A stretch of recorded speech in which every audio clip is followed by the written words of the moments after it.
If you've ever visited any of the larger towns or cities in Ireland, there's a chance you may have encountered the Hare Krishnas on the street.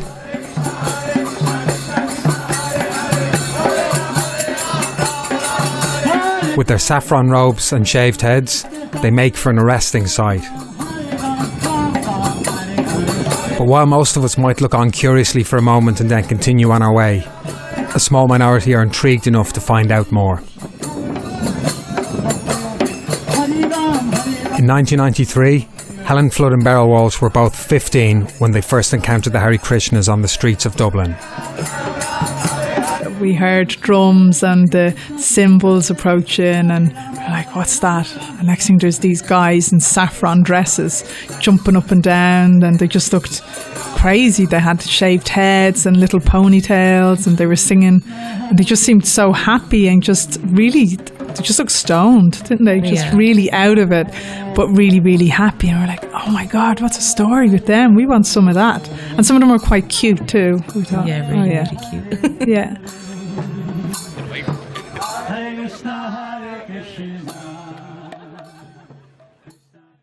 Propelled by a mixture of teenage curiosity and hormones, they followed directions they were given to the temple on Dame Street.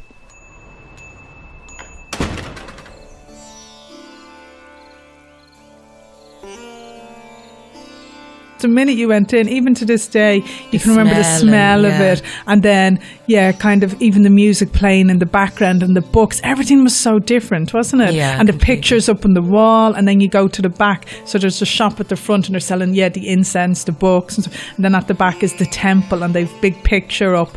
And then cushions and everyone sits on the floor and sings. Although neither of the girls had any interest in religion, they were drawn towards this exotic subculture, which was unlike anything they had seen before.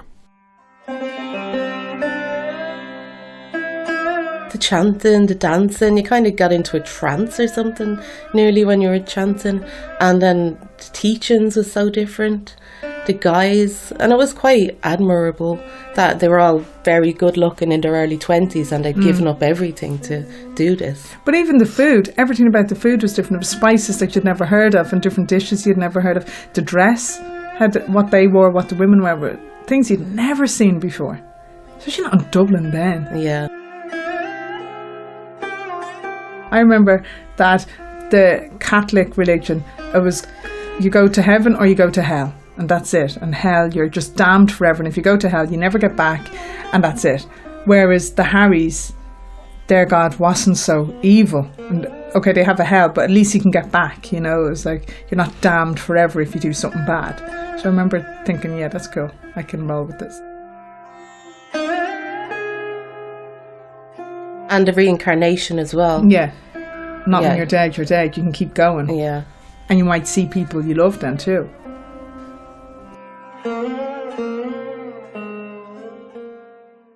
The girls started attending classes in the temple regularly and quickly became obsessed with the Hare Krishnas.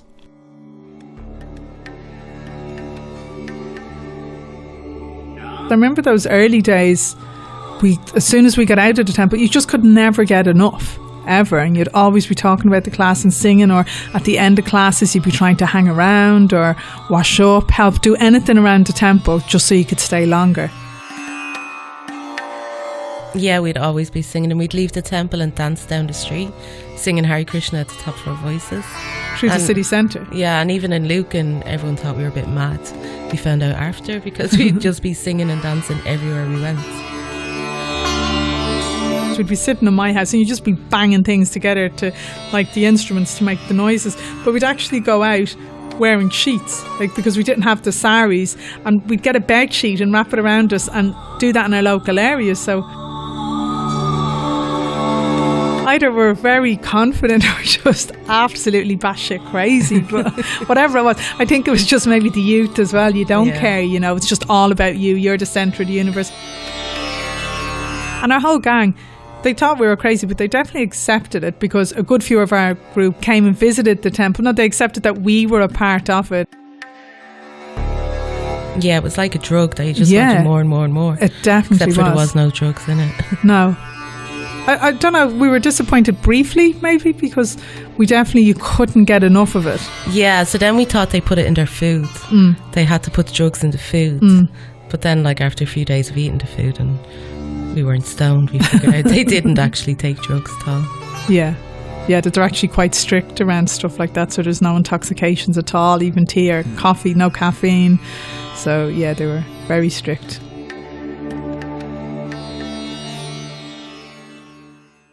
This strictness did not put off the girls, and when they turned 18, they moved up to the main temple in Fermanagh to become nuns. The official title is actually, for men is brahmachari, they're the ones that wear the saffron and they're celibate, and then the women is brahmacharinis, and that's the women who are just, celibate too. Also in that time as students, so you're learning about their philosophy, and you're living in the temple under the guidance of like a temple president or a guru, a spiritual master, and then you live that life until either you get married or you just stay living that life, isn't it? But it was recommended for women to get married. There'd be no TV, no radio. The only music you'd listen to is Hare Krishna music. Yeah. And you may watch like some Hare Krishna DVDs there. And read their books. Only their books. So you'd have no idea of news. As a result of the isolation on the island and the all-consuming nature of their devotions, the girls quickly forgot about their previous lives. I think once we moved to the temple, we really lost touch with all our friends. We abandoned everyone. Yeah, we just left them. Just one day up and moved to the temple. And family. I left family. Yeah, like I was always kind of close with my family. But there was a few years where I literally had nothing to talk to them about. They were like strangers to me. Yeah. They were like sinners, though. I remember if you did go home from the temple and they'd be eating meat at the table. They were like an animal, ripping an animal you'd apart. actually see that they were like animals there. And I wouldn't sit at the table. I wouldn't use cutlery or plates that meat had been on. I'd bring my own food. And then in the end, you just wouldn't go home. It just wasn't worth it, you know. But there was definitely years where you'd be completely out of touch. And when you did go home, you just want to talk about what's happening in the temple and about Krishna, but you'd never be interested in what's happening to anybody outside of that. No. After living on the island for 6 months, the girls moved back to Dublin. They spent the next few years visiting the temple and various festivals around Ireland. In the late 1990s, they began thinking about going to India. You'd always hear about it into the temple, and then devotees would be coming back and forth, having gone to different main festivals. So you'd hear about it from them and how great a place it was. And a lot of their books feature India, don't they? All the stories of their gods took place in India. In 1999, Helen and Beryl finally saved up the money and travelled to Vrindavan, where Krishna had spent his childhood days. It was really colourful, but it was really different. And I was so homesick for the first 2 weeks. I think if I wasn't crying, I wanted to cry. And I was terrified of cows walking down the road and bulls walking down the road and monkeys everywhere. Because the monkeys were vicious. Yeah, they're jumping. They definitely They were really, really scary, and they were quite big. And then you'd had boars and then open sewers. Indian men, they were worse than the monkeys. They were a hazard. Yeah. So it was so different, and it did take me probably the first 2 weeks. I really hated it. But you obviously loved it for a while, because after I did. I did. I loved it. And we got into the swing of things, and we had a different friend from London, Rajasana. She was staying there, and we used to meet her at the temple every morning, and we'd take part in like the morning singing things. But then we didn't want to stay for the class. We'd get bored, or the japa, the private chanting. So then we'd go into Loy Bazaar. That was the main kind of marketplace. So we'd jump on a cycle rickshaw, go in, and we'd go visit some of the other temples. And then on the way home, we get a sweet lassi. So it's like this yogurt drink. And that was our morning routine. It was so good. And then go back to our main temple for the next program then. While in India, the women began to worry about their status as singletons.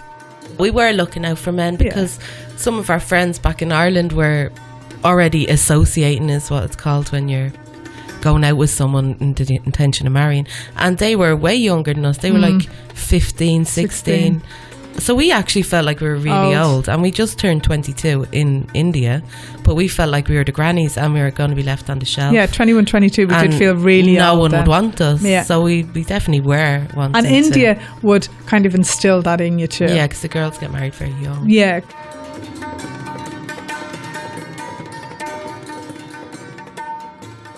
Soon, they began checking out the Indian devotees.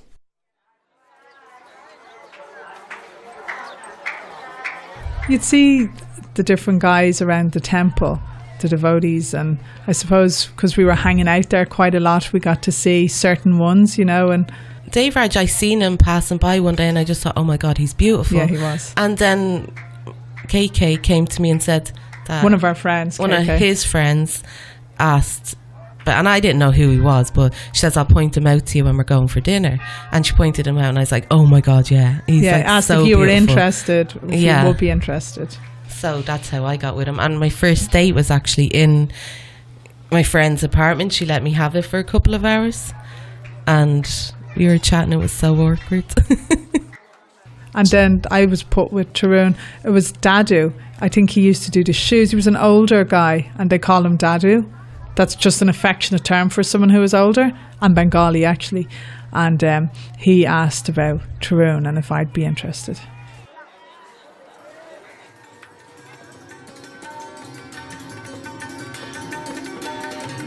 Within the Hare Krishna community in Vrindavan, there were strict conventions relating to the courting process. You'd always have someone there. You would never meet them on your own. Like, we went with you guys one time too. Yeah. Me, Tarun, you and Dave, Reg, and we went out for the day. You would never go on your own. Yeah, it wasn't like, dinner or anything. We were sitting chatting and he gave me a hug and a really awkward kiss at the end of it. But because you're not allowed to spend that time together, you would get like a really bad name.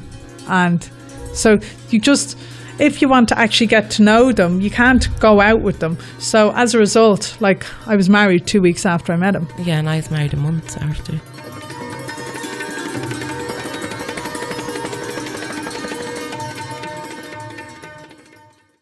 Helen and Beryl lived in India for 12 months and then returned home with their new husbands.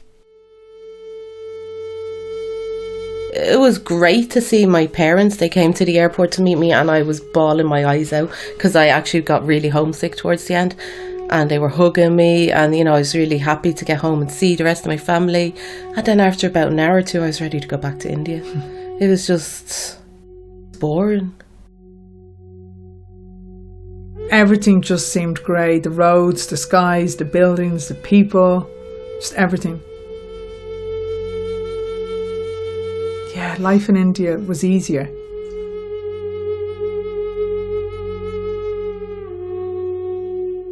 Within a year of returning home, and within a month of each other, both women gave birth to daughters. But they soon left their husbands, both of whom had become abusive and violent. Now with less time on their hands as single mothers, Helen and Beryl gradually drifted away from the Hare Krishnas. But their experience had left an indelible mark, and they hope to revive their spiritual lives in the future.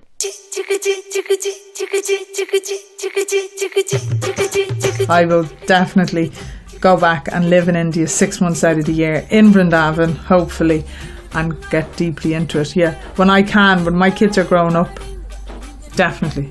I love it. I love the way of life. I love when you're in it, and you're, especially I think when you're older too, I think you're freer in some way to just do your own thing, and just get on with it. So yeah, I'd love that. I'd love it. I love the philosophy. I'm not so sure if I would want to get fully involved in it again. I definitely would like to go and stay in Vrindavan for some time. I guess then I would probably get back into it. That's it. As it gradually went on, year after year, you would, of course, and then it'd be. And longer it does times. have a lot of positives. No, it really does. Of course, they're non-violence. They're ahimsa. That means non-violence. That way of life is really, really nice. The vegetarian thing. Yeah, and the simple living. The really simple living is try really and live nice. off the land. And and humility. They do teach that now. I don't know how many follow it, but it is nice, the humbleness of people, and just the non-attachment to material things, and it's a really nice teachings, definitely.